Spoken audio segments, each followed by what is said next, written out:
బులెటిన్లో breaking news చూస్తున్నాం. తెలంగాణలో మరో కొత్త పార్టీ ప్రారంభం కాబోతుంది.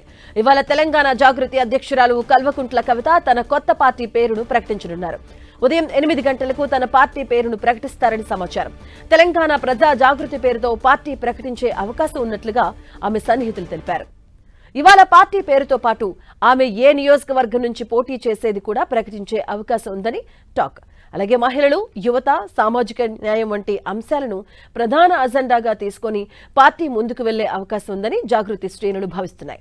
కాగా ఉద్యమకారులు, వివిధ వర్గాల మేధావులను సంప్రదించడంతో పాటు జాగృతి నాయకులు, కార్యకర్తలు, అలాగే మద్దతుదారులను కలుపుకుని కొత్త పార్టీకి అనుగుణంగా కవిత పటిష్టమైన కార్యాచరణ రూపొందిస్తున్నారు.